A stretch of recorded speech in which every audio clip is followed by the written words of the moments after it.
l'Europe est faible. L'Europe est actuellement dans une posture où si les États-Unis ne sont pas là, ils seront mangés à toutes les sauces par ses adversaires connus.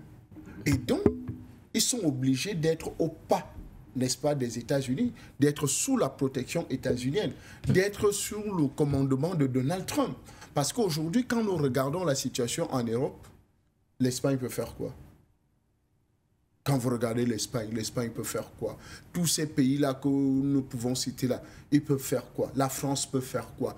En fait, c'est des pays extrêmement fragilisés. Donc, il faut absolument que les États-Unis mettent la pression sur ces États pour qu'ils augmentent le budget, n'est-ce pas, défense, pour qu'ils puissent être au point.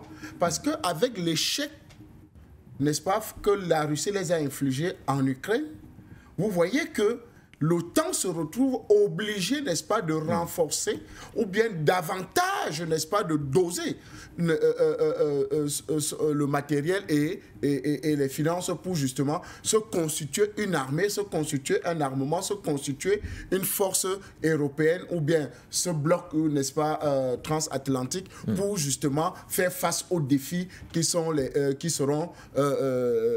leurs d'ici peu. Parce que tel que c'est parti, l'OTAN va entrer en guerre, ce qui est sûr.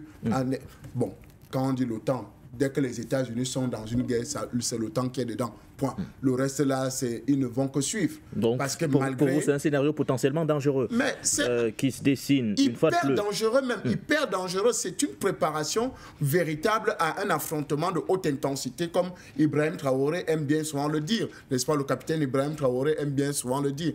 Que nous devons nous apprêter à une guerre de haute intensité. Et c'est ce que Donald Trump est en train de prévoir aujourd'hui, que d'ici peu, il y aura une guerre de haute intensité et il faut que l'OTAN soit prêt. Parce qu'au vu des essais, parce que quand vous regardez, quand les États-Unis utilisent son pion avancé, qu'on appelle Israël, c'est-à-dire bombarde d'abord Gaza, on voit, bombarde, n'est-ce pas, l'Iran, on voit, et maintenant, on peut déjà savoir, n'est-ce pas, les forces et les faiblesses que nous avons et comment on peut réagir. Vous imaginez que si ces tests-là étaient concluants, les États-Unis ne mettraient pas la pression en Europe, n'est-ce pas, pour dire qu'il faut augmenter le budget sécurité. Ils devaient être confiants, n'est-ce pas, à leur armement. Mais la réaction iranienne les a prouvé que, d'ailleurs, la résistance des peuples palestiniens a d'abord prouvé que non, Israël ne peut pas écraser, n'est-ce pas, ce peuple-là comme des mouches, alors parce qu'il y a la possibilité, n'est-ce pas,